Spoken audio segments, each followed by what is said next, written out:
All right, no bunk fam. We are back. It's me and MK. I am very, very excited for our guest today. He has known me when I was a much younger man, Young pup. Young pup. although I think present company would still call me young, but I don't Yeah. know.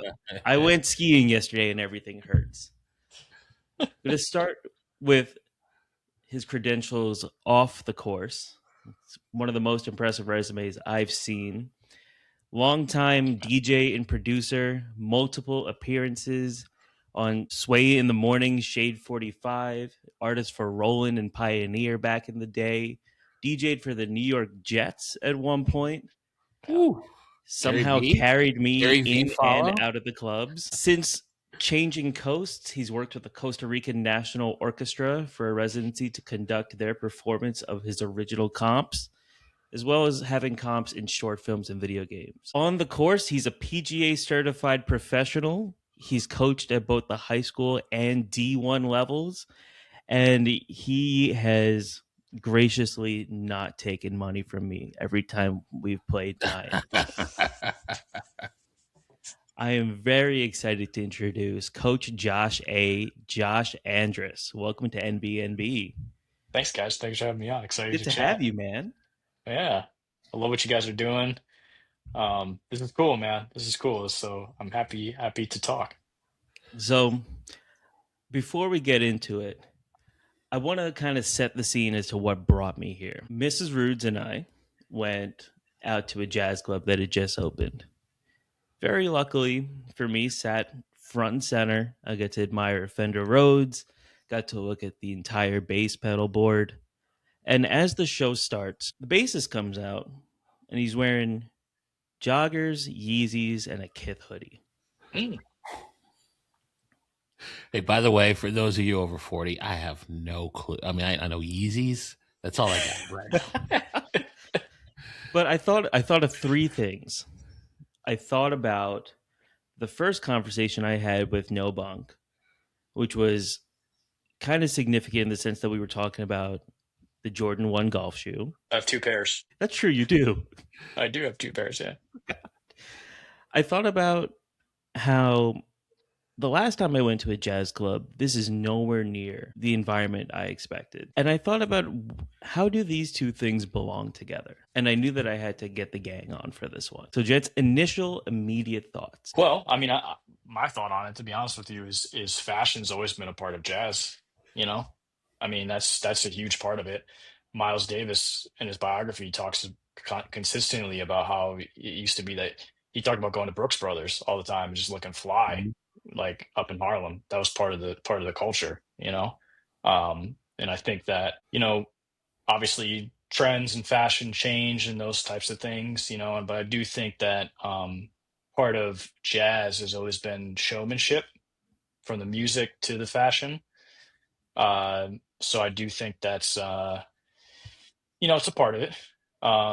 So I mean, I'm not necessarily surprised, I guess, that somebody be doing that. Really, I mean, the stuff's can get expensive, but like it's like like we were talking about briefly before we just got on the call. It's difficult these days to make a living as a musician, so must be doing pretty well. But I mean, if you just look at it on the outside of like what it means from a genre specific standpoint, I do think that fashion is a huge part of jazz.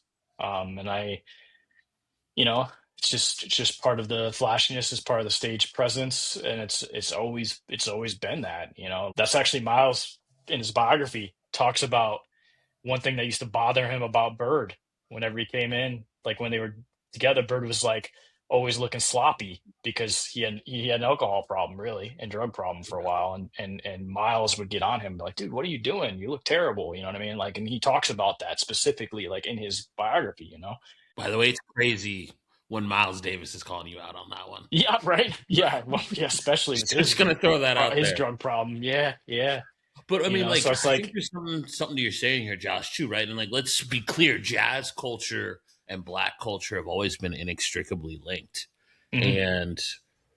And when it comes to showmanship, putting yourself out there in the best possible light. Like you can go through twice as good culture. You can go through how people showed for each other. They showed for church, right? Mhm. Like that has been a part of that stage Yeah, presence. that's 100%. It's great comparison, actually. Yes, 100%. And then you think about like jazz, which is an improvisational form. It's live entertainment when Mhm. it's done at its highest levels, right? Like there's a presentation of not only the craft, but the atmosphere and an opportunity to feel like you're in something that's more cultured, more dressed up, and in honor of the incredible presence of what's actually happening Mhm. on Mhm. stage. And I love Yeah. that. I love that comparison. And I think there's a piece of golf, a piece to what golf is going through right now. Oh, yeah. I was literally thinking the What you're same thing, saying, man. Yeah. like there is something to be said now where we're in this world where we're getting better about people authentically presenting themselves, right? And not just stayed in this culture, but there's a fluidity to it. There's a difference and a change to it. And it's giving golf more life. Mhm. Mhm. And like it gives music life.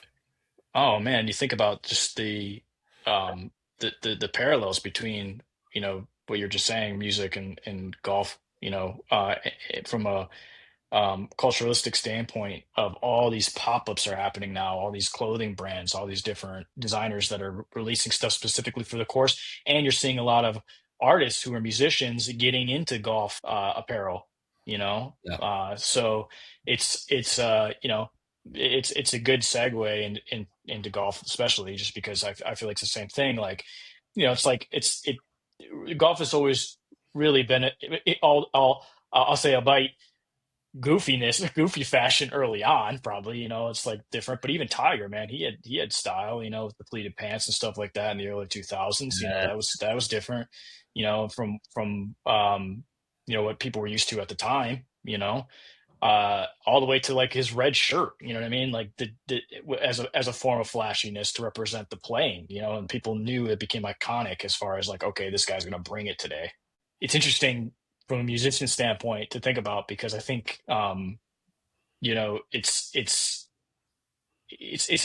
a weird thing because it's like sometimes I think when people see the nice fashion or the money into that kind of thing, it can be a little gaudy at times, and turn some people off. But I think when you really zoom out and you think about it from the how it's always been really for jazz music, especially, I think it's just part of it. You know what I mean? And the same can be said about golf, like as far as I know, you know what I mean? Yeah. But the craft touch too, Mm, right? Like mm. jazz craft is based on fundamentals, but subject to improvisation. Golf is built on So fundamentals true. and It's a subject really to good improvisation. comparison. Oh yeah, dude. Yes. I mean, you could take a fundamentally sound swing like Roy McIlroy, but Scotty's ranked number one. Let's talk about it. You know what I mean? Like it's how it is. You know what I mean? Like somebody could say, oh, he's got the traditional fundamentals down, but he modified it in his own way. I mean, Jack's swing was very different for the time. So that's over time. That's even been different. You know, Say the same for Tiger and his driver. Tiger, Mm. yeah, yeah, for sure. You know, like I said, Matthew Wolf's another one who has a really kind of weird swing that's not standard. Um, Jim Furyk. I mean, if we're gonna go like Yeah, dude, OG yeah, Hall of oh Famer, yeah, Jim Furyk, yeah. right? But Freddie even the Couples, dude, man. even like you've seen all these guys experimenting with the pause at the top of the backswing, Hmm. Yeah, right? Like there's all sorts, there's all fits that are yeah, there. yeah, yeah. I mean, and so that's why I think golf is one of the only sports that I know of where it's an art form. It's an art form, and it's referred to as an art form a lot. You know what I mean? With the way players shape the shot, the way that they hit their shot. You know what I mean? The spin they put on the ball. There's different play styles. You know what I mean? And the same thing could be said about like comparing Chick Corea to Thelonious Monk. You know what I mean? They're both piano players, but one plays a certain way, one plays different, and they both have their place in jazz history. You know what I mean? So it's just like, you could say the same thing about shot shapers, and our form of golf. So yeah, I mean, it's interesting. It's an interesting take. I literally like what you just said, man. That's like nailed it, dude. Like for sure, man. It's like it really is rooted in tradition, but it's with its own improvised take. I love that. That's actually so I should put that on a t-shirt, man. That's sick. I want that No copy bunk right now. Yeah, no merch bunk. incoming. That's right. I love that. I love that we're getting so deep so quick. And I have so many resources here that just went out the window. But I do want to present you guys with a list. We've got Big Boy, Rick Ross, Freddie Gibbs, Snoop Dogg, DJ Khaled, Drake, Macklemore, Schoolboy Q. All golfers nowadays. Mm, Prominent hip hop and soul names that have taken up golf. mhm. And I think if you take that and link it to everything we've already been through in these less than 10 minutes, wow, there's a lot to be said. And I think for me personally, this is where it resonates about the game becoming accessible, you know? And it's kind of the same way with jazz, especially because as we were hanging out in that club, I looked around and there were a lot of under 30s there, which is it's it's atypical. And I think there's a lot of merit in the fact that the game is getting accessible, it's getting younger, and there's a lot less gatekeeping going on. Yeah. Yeah. Yeah. Something I've had this theory now for a little while, right? And like, it's funny with all the like Doctor Doom stuff coming out for the new Marvel, right? Like, talk about timelines. I do think the world moves in phases, and I think that as someone who's a millennial, grew up in the partying New York, was on the club scene, doing all of that, right up until 2020, there was this like very group dependent scene, right? It Mm, was festivals, it was moving together, it was this like very unified thing. COVID happens, and it broke a lot of people. It broke a lot of people in terms of like their comfort with being around others. But I also think it made people spend time inwardly focused for a minute when maybe there was a long period really since the financial crisis where we hadn't been, right? Like, it mhm, had been like the roaring 20s, right? We'd had that kind of joyous bring it back, everyone survived, they had their jobs, economy's good, people making money, festivals are great, stuff's happening, right? And it's all these group events, and all of a sudden you're back to being by yourself. mhm. I think that jazz as an art form and golf as a sport are two things that you can go very deep on in an individual journey, right? Like, what you hear in an improvisational set, what you take away from watching a jazz musician can be so different person to person to person. And Mhm. it's a little bit different than like a mass EDM Tomorrowland experience. Golf, very similarly, when COVID happened, right? Like, it was one of the few things you could go do depending on where you were in the country. And it was fine to do it by yourself. Like, it's Right. socially acceptable to do it by yourself. But like, the thing about a golf round, right, is it's also its own journey. Those 18 holes are always, you can play the same course all the time. Every round of golf is different because every shot is different. And so I just think that there's something to that resurgence for both. And then people saying, okay, I want to do it. I'm going to invest in it, but it's got to reflect me back. And Yeah. like, I will storm the gates to get there and, Yeah. and push it, use my money, use my time, use my effort to make that a reality. I Yeah. think it's like we're just in this weird individual place right now. Yeah. Yeah. Yeah. It's there. I also think that there's been which really hasn't been addressed, to be quite honest with you. There is a financial burden when it comes to playing the sport too, but the same could be said. I mean, again, if we're drawing parallels to music, there's parallel with music. It's expensive to own an instrument, it's expensive to maintain that instrument, it's expensive to get the lessons to learn it, it's expensive to invest in the marketing to be able to get those shows and put your name out there. So I mean, but when we look at golf as a sport, I think that's one of the issues with it. Really it's gotten better. I think equipment has come down in cost. Um, there's more accessible equipment now. And there's a bunch of these internet companies popping up, like Tacoma Golf, all those kind of things that are able to sell things for cheaper because they don't have the marketing fees and stuff associated with like a big box store and all those kind of things. So I think the accessibility wise, and Amazon, another one, like Amazon, like you can go and get golf balls because golf balls are one of the most expensive things, especially when you're first starting out, you're losing a lot. So, and if you think about it, it's $20 a dozen, even if you buy like, not the greatest golf balls, $15-$20 a dozen, and you may go through a dozen in a round when you're first learning to play, Let's big ups Noodle right now.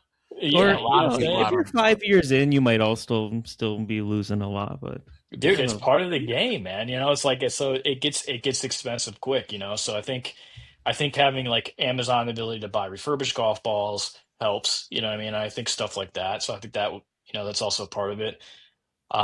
Like green fees too. Green fees. If you think about it, green fees can get expensive. Because let's be honest, like going to the range is great, but like you want to play. You know what I mean? Like you want to go out and play the game. It's like it's not the same. So it's yeah, I think that's also an issue with it too. That I think that is getting better. And because I feel like because of certain people who've paved the way to get to this point, more people feel comfortable going to a golf course now and not being good. You know what I mean? I think that's also part of it is like if you think about it, like, it's like your subconscious, like, like for example, my wife, she was learning how to play. And she didn't really want to go to the golf course because she's afraid that she's going to slow people down. And it really took us going to the course first time she rode along. She was like, wow, like people really aren't that good. I'm like, this is the average. You know what I mean? Like it's not being rude. It's just I think that there's this like idea that like everybody is, hitting shots straight away, you know what I mean? And when was the average handicap's like 15 or 20 or something like that. It's a little bit higher than what people would I think normally. And so I think having that now when you're able to see it on social media, we talk about the content creators, like let's be honest, Bob does sports, hilarious, but they're not very good. Fat Perez is good, but that's about it. You know what I mean? Like Bob has made a career off of being bad and just joking, and he's hilarious. You know what I mean? So it's like, and I think that kind of thing has really helped with accessibility, people feeling like it's okay now to just go and have a good time and enjoy the outdoors. Watching Trent break 100 was awesome. Yeah, Like if you're yeah, like scared to play golf, you should just go check that out. yeah. Right? That was actually like a really good view and like what the grind actually looks like. Right? And Yeah. like breaking 100 or breaking 90 or breaking 85, like it's not pretty golf. It's No, not not at all. PGA No. level golf, right? Like you break 85, you still shot 13 over. Yeah. So, like Yeah. when you put that, and like, but the number of people who actually will ever break 85 legitimately in their lifetime, like the actual percentage is so low. Let Yeah. me ask you two musicians a question because I think there's something to golf. Jazz to me has always felt like one of the most difficult forms of music to demonstrate real knowledge in, right? Like Mhm. there are purists, they know it, right? You talk to a bassist and you talk about Mingus or you do something like you're going to get people who are like just so deep. And sometimes I feel like for me, who's very much a novice in the world of jazz, like I know enough to be dangerous, but certainly not enough to be an expert. And I love That's cool. music. I am an expert Sure. in some areas, but Sure. not Sure. jazz. I always worry that like if I show up, I'm going to be a fraud. But if I go to a jazz club, I'm going to like not know the right thing to be jazzed about. No pun intended. Sorry about that. I really do. I love it. Um, and I think people can feel that way about golf. I think you're mentioning your wife's Hmm. experience or others. Like if I show up, I'm an imposter. Like break it down. How can people think about approaching both of these art forms, which I think actually lend themselves to individual expression and enjoyment, but can feel like they've got such a hard barrier, like such a high cost of entry. Well, I can. Roots, I'd love to hear what you have to say on this too. But so here. Let me just take a step back for it because I have a direction of this. So I have been very fortunate to pretty much put. my fingerprints on every single genre of music that you can think of, except for country, because I do not like country.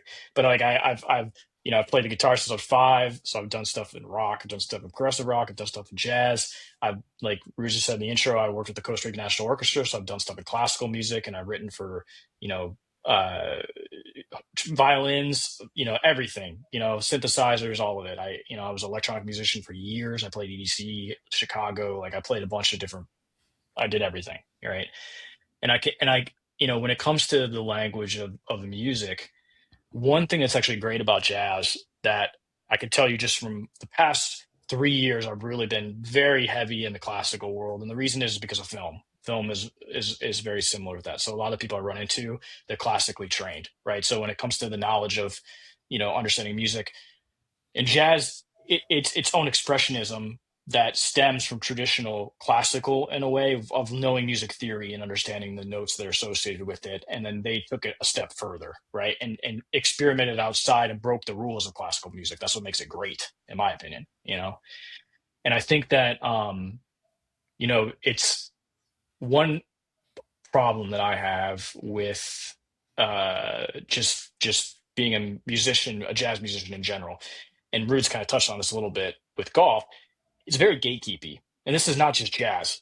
Jazz is bad, but classical music is worse. Like it's really bad at classical music. Like you could be the best musician in the world and just not even get an audition because people just don't like you. You know what I mean? Like that. It's really bad. Jazz, in a way, has always been about we'll give you a shot, but if you mess that shot up, you're not getting another one. Or it might be a while until you get another one, but you always get a shot. Classical music is the other way around. You might never get a shot, and it doesn't matter if you mess up. The person who's liked by the orchestra will just keep playing. You see what I'm saying? So it's kind of like it's a little different. But what I can say is, and the reason I want to say this is because, there's a parallel to golf here, which I love. So you're on the course, right? You top a shot, okay? Goes straight, rolls up 3 feet from the cup. Is that a good shot? Right? And the reason I say this is because jazz is the same way. Somebody's like, well, you got to play the right notes. Well, what are the right notes? If I make it work in the context of what I'm playing, right? So I think the parallel there with jazz and golf is the sense of like people have this concept of like what is good, right? But that's because you've been trained. Everybody, myself included, has been trained that way, right? We're like, oh, to be a jazz musician, you have to know these certain things, and for sure. I mean, there's definitely knowledge to bring to the table.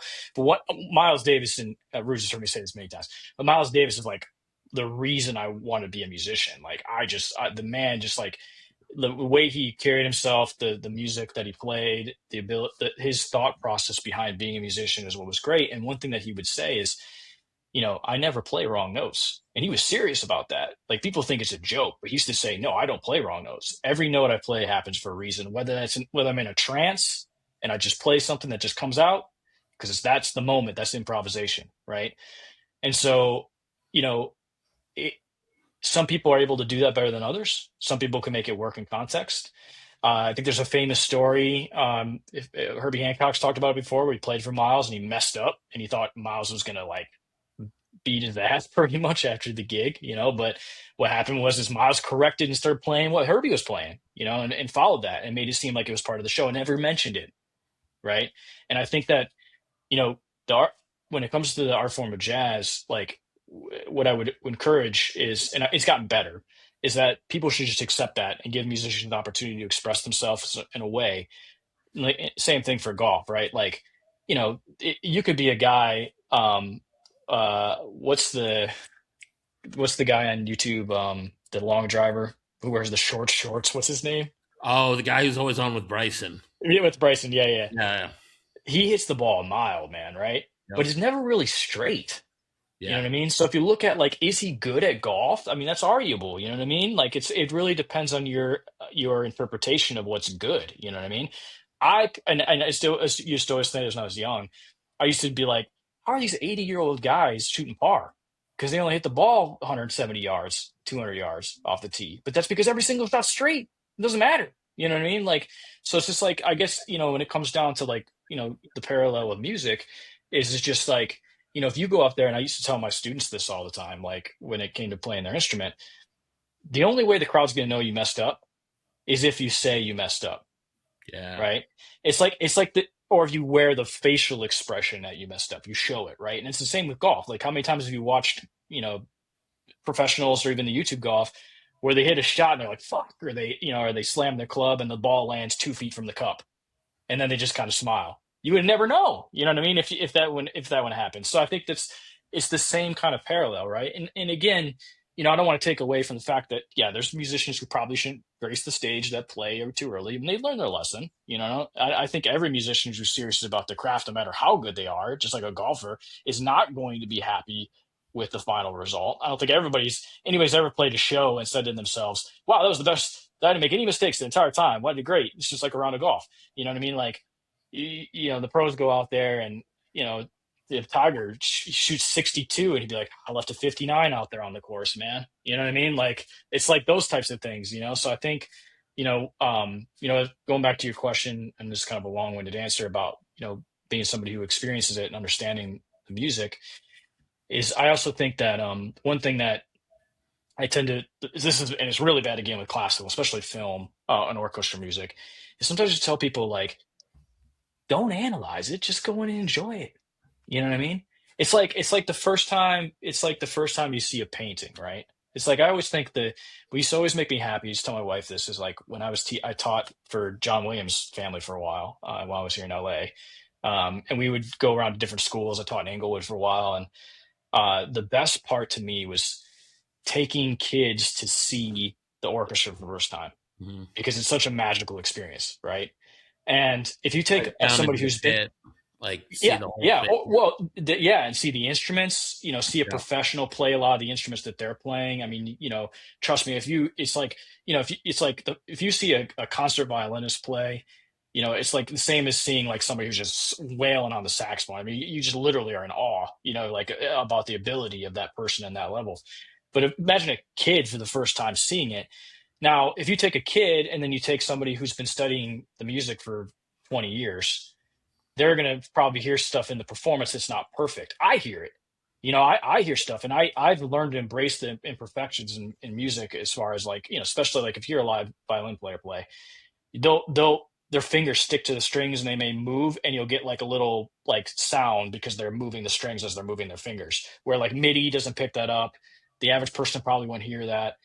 It's not meant to be perfect. That's what makes it great, right? Yeah. So I'm saying from a kid's standpoint, they're just enjoying it because they're seeing it for the first time. They're not even thinking about those other things, right? It's like sometimes you need to step back and enjoy the music. And I think that there is specifically with academic styles of music, like you were saying, like jazz or anything that requires like knowledge, right? It's passed down knowledge over years. And the computer's not really handling the heavy lifting, put it that way. It's live performance, right? I think you have a tendency to overanalyze as a musician and as a listener. You know what I mean? It goes both ways. Instead of really just saying to yourself, wow, that was great.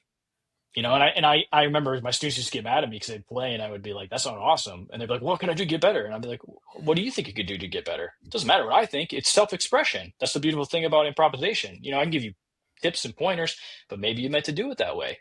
You know what I mean? So So do we have to now shout out Dream Theater fans and Dream Theater themselves as maybe the greatest example of making music that you can't actually play live that's right. perfectly on the first go Yeah, around. But yeah, that's okay. I had an old college roommate. He was the biggest Dream Theater fan.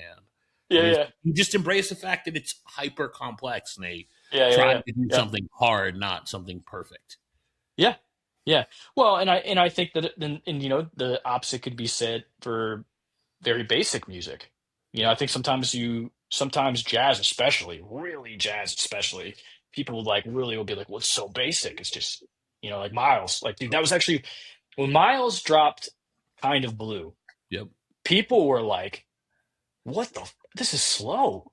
What is this? Like because bebop was still hot Yeah. during that era. You know what I mean? And he came out and he slowed it way down, talking half speed, and had a lot of space between notes and let the music breathe.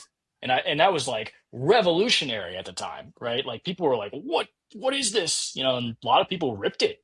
Some people loved it, some said it was great. Some people were like, they appreciate the more fast-paced bebop sound. And there's again, just thinking about the parallels with our sport, I mean, it's everywhere, like the changes with live, and how the stuff happened there. The changes with how is the number one player in the world look like he's about to fall over to every time he hits the golf ball. You know what I mean? It's like it's the parallels. It's like sometimes you have to say to yourself, it's like the fundamentals, right? I also think that's same thing for musicians can be said about golfers. Is sometimes they obsess about the fundamentals too much, and they lose sight of the real purpose, which is just getting the ball on the green, right? Like it's the same thing. If you study, you can study all the greats, but you have to find what works for you.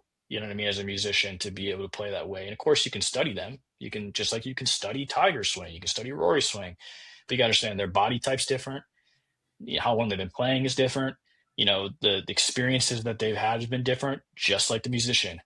You know, Thelonious Monk is a perfect example. You watch the Thelonious Monk play, people at the time were like, he literally hovered his hands above the keyboard and would like almost play it percussively. You know what I mean? And that was like, people were like offended by that. I can't believe somebody would do this. You know what I mean? And but then he became one of the greatest pianists that's ever lived, not just in jazz, in general. So it's like, um, I think that it's just traditionalists. They just don't like change, and I think sometimes just like at the end of the day, I don't think Scotty cares what people say about his swing because he's caked up. You know what I mean? That's all he cares about. He's got Did you his see the thing majors. he did with he did a interview the other day and it was hilarious with the Barstool guys where they're like, "Can you hit the golf ball with your Oh, foot I not did. I did see it. Yeah, on social media. right?" Yeah, And yeah, I he's did like, too. "Sure." Right? Hits a like frozen rope 305 yard, five Yeah, yeah, yard cut. He's like, yeah. I don't prefer that. Right? Right, Like I can do it, right, right, but it doesn't it's not It's not it's what not works. me. It's not right. I don't that doesn't work for me. It's not what works. It's funny that you bring up embracing imperfections and reframing that because I think you know where I'm going to go with this. First person that comes to mind, Jay Dilla. Oh yeah, yeah. Because It could be we said in don't other look genres at too. it. Oh, for sure. We don't look at the MPC work as imperfect.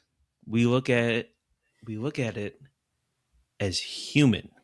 Hmm. He's the one who breathed life into the machine, you know? And there's so much to be said too about trances and flow states. And Hmm. you both know this about me. That is why I am such a big advocate for walking the course. Hmm. You walk the course, you are immersed in it, and it Hmm. is you, the ball, and the space you have to cross. Hmm. But I do want to throw both of you this question because we can chase scores all day and we can obsess over technical points and fundamentals. As artists, we can chase streaming numbers. As DJs, we've chased gigs, Hmm. for better or worse. I know for a fact there is one that still owes you and me quite a bit of money since Yeah. 2017. Yep. But how can we, how should we redefine success at the personal level, at the golfer level, at the musician level, when the joy isn't coming from the numbers? Or let me rephrase, when the goal is not coming from the numbers, but it's coming from longevity and joy and impact. How do we define our success like that? It's an interesting question. I think also, like I said, I think it's just first of all, you just to like be honest with yourself. You know what I mean, and not put so much pressure on yourself. I mean, like I said, they talk about one thing that I think the pros are really good at outside of their physical ability and their swings and stuff like that is the mental game, right? And one thing they could hit a terrible shot, right? I mean, just bad, which they do more often than what people think. But it's the next shot, right? And just being able to reset. And I think that the amateurs' problem is they'll hit a bad shot and it ruins their round. You know, I out here in LA, I play with a guy who's learning the game. He's gotten a lot better, and he, has had some issues where he lets certain things bother him. You know, and I always tell him like, dude, just hit your shot. You know what I mean? Like, don't worry about the next one. Enjoy the day. You know what I mean? Like, I think that the problem is sometimes people go for a round and they think they're going to go out and shoot par, but par is just not in their book cards, man. There's nothing wrong with that. Why even make that a goal if you've never done it in your life? You know what I mean? Just go out there and say, you know what, today, I'm going to try to par three holes. That's my goal today. You know what I mean? Or whatever it may be. Start small, enjoy the game. And if you don't do it, it gives you something to shoot for next time. And I think the same parallel can be said for music. You know, the difference between one major difference between music and golf, though, that I can say is at the end of the day, your score in golf matters, right? So like if you wanted to try to make a living off of it, right? So it's like you have to be a scratch to make a living. Well, I mean, that's arguable, I guess, now with the YouTube golf, but for the most part, in the past, you had to play tournament golf at least, or be a teaching pro or whatever. You had to be around a scratch, right? And I think that that's different with music. Music's subjective, right? So you could be the most technically sound musician, whatever your instrument may be, but people just don't enjoy the way you play, and it may take forever, or it may take a long time to find your audience, so I think if we look at the other side of music, it's just understanding that don't chase the trend, because even though it can take a while, you will eventually fall into your category of people who like what you do. So that's, I mean, two kind of parallels, but Goes with similar in a golf sense. though. It Yeah. does go with golf. Community is so important Oh, for sure. because Yeah. if you're not with people who, irrespective of skill level, are not pushing you to be your best self on and off the course, you gotta take a second and reframe. I this season and towards the tail end of last season, I'm taking a step back and I'm just trying to prioritize vibes over score. But that doesn't give me blanket permission to be lazy. I'm still gonna get out there, have a good time, and what I shoot. Still on the long road to breaking 100, but I'm gonna make sure that I'm with people who support that goal, but also allow me to just be me. Yeah.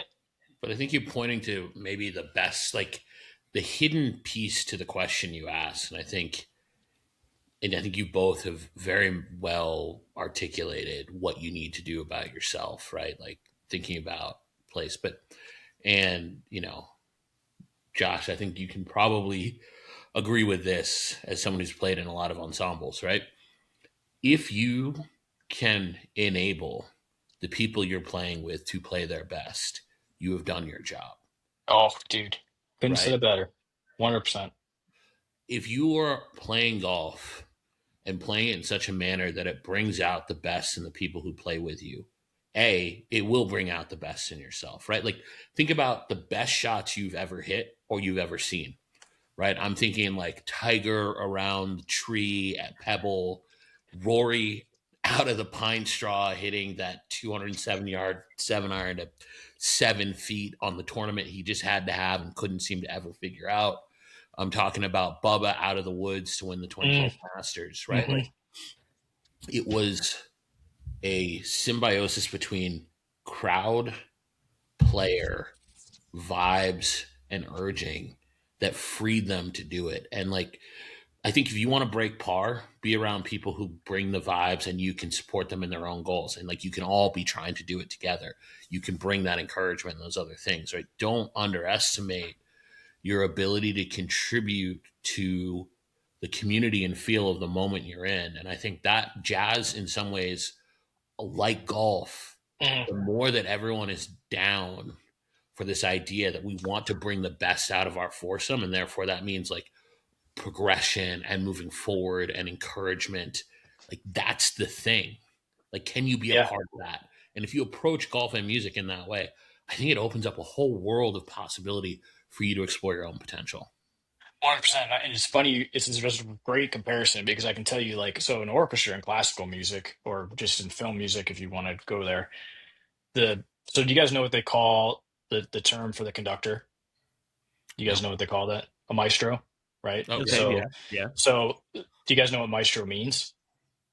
No. It's a term in Spanish, means musical supervisor or musical educator, right? That's actually what it means. And so when I was in Costa Rica, right, it's a term of respect. So the musicians, it goes, both ways, but musicians they'll raise their hand and say maestro. So when you're up on the stand, that's how they address you, right? Um, and one thing that I was taught when I was learning how to conduct is, the teacher told me, he's like, your goal is not to control the orchestra. Your goal is to inspire the orchestra. That's your goal, right? And what you just said nails it. So, like, if you have a good conductor, they don't have to be the most technically sound person, but they're able to pull the best performance out of the orchestra, right? Same with a good front man in jazz music, right? So the good front man is able to pull that the best out of Prince. We could say it for rock, dude. Like, Prince being on stage with Prince pulled the best out of his musicians and the people that were around him, right?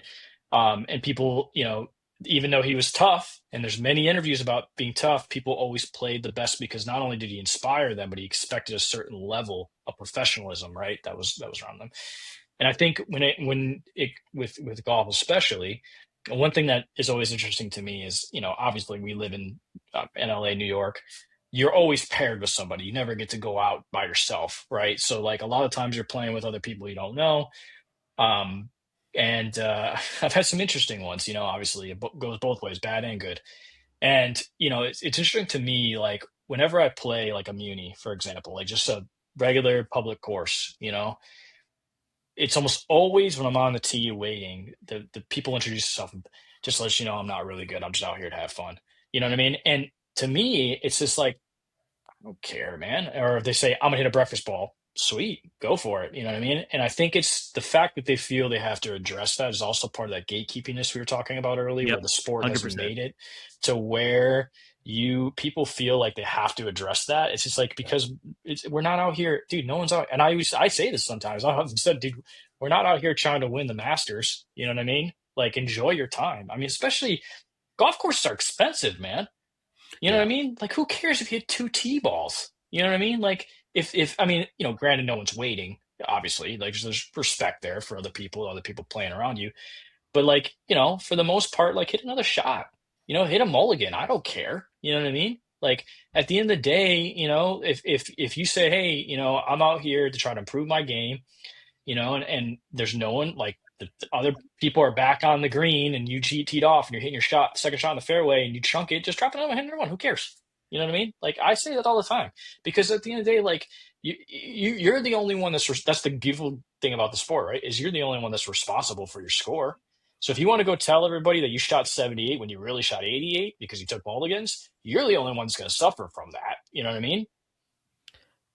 Regardless, even if you're lying to get into a tournament, it's going to come out when you play that tournament that you didn't shoot that. You know what I mean? So it's like you're only lying to yourself. You know what I mean? So it's just like, yeah. I mean, Yeah. go There's ahead. a Sorry. there, On that.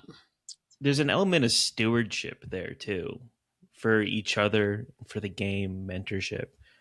That by just making the game that much more comfortable and accessible to other people by what we bring to them is so important, man. Like, it really is.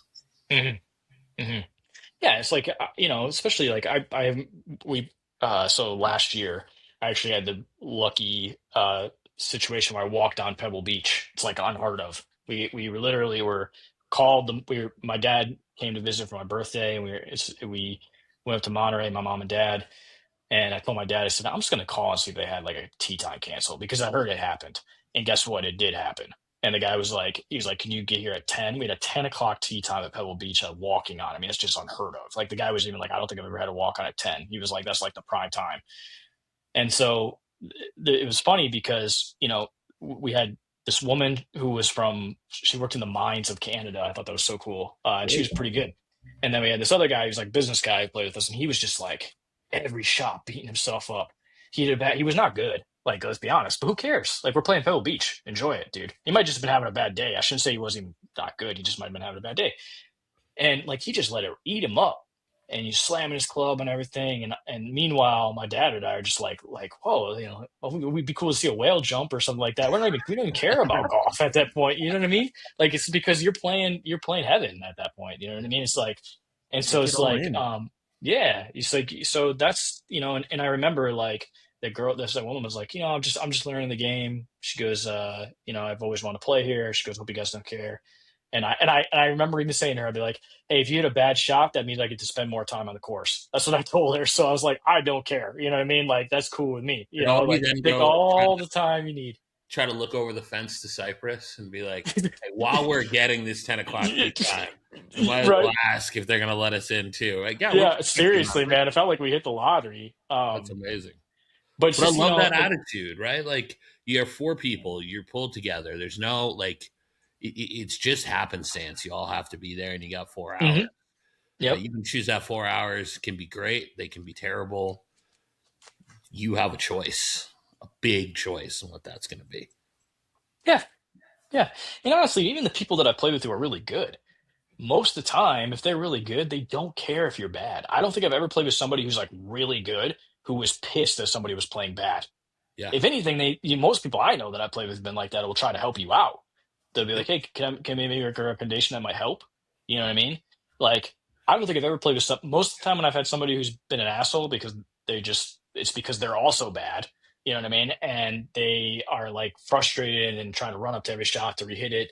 You know what I mean? And that's usually the situation. Rarely is it somebody who's good. So it's like, it's like I always think to myself, like, I don't really care what this person's opinion is if they're getting mad. You know what I mean? Because like it's like, why you're ruining your own day? I ruined my day. So Totally agree. 1,000%. It's been interesting hearing the two of you as musicians talk about this. I think that again, music is such an interesting thing, right? Like, I love the phrase, right? If photos are how we kind of like mark our experiences, music in many respects marks time, right? And for me, mm, music has always been that soundtrack of life. And like, I look through my Spotify playlists and I look through, we'll ignore the year where MGK might have been my number one song, which moving on. no, it's cool, dude. Not doing anything. No, it wasn't. Dude, I actually met him years ago.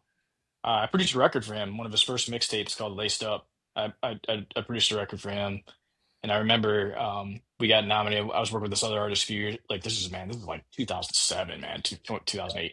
He was Not nominated to for an tell you Ohio guys Hip how Hop old I Award. was then.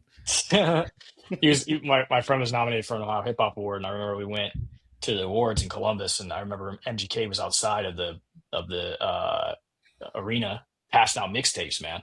Like I remember that. Oddly I met a tall couple. guy. Yeah, he Oddly is. Yeah, tall. yeah, yeah, yeah, yeah. And I remember, I remember thinking, I remember saying to Jay, the guy I was with, I was like, he's gonna go somewhere, man, because he was good. He was good, man. Like, um, Might ironically, I not also take met. Eminem on good, but good enough. Yeah, well, yeah, yeah, yeah, There's a exactly. legacy in that. Yeah. Yeah.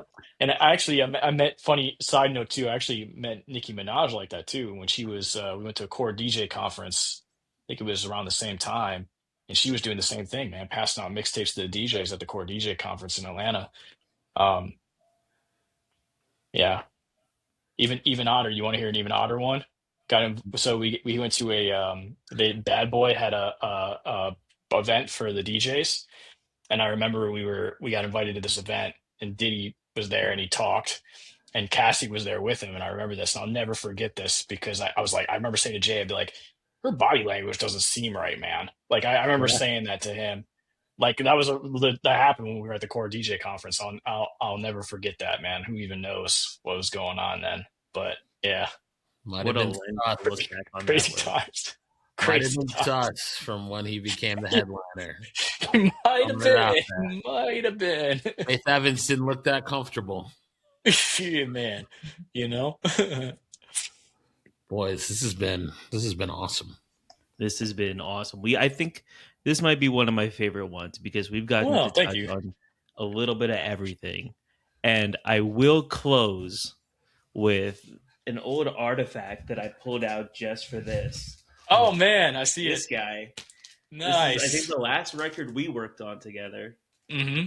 Oh, center Still that waiting for bad it to boy hit up. eBay. Oh, a I think young my man. name is on the bottom right there. It is.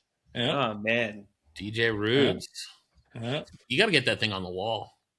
Yeah. I play that. I remember think that. probably twice a year, just I because appreciate that. it Yeah. is such a just a memory filled record for me. Yeah. That's right before we were too old to party. Tell me about it, man. Tell me about it.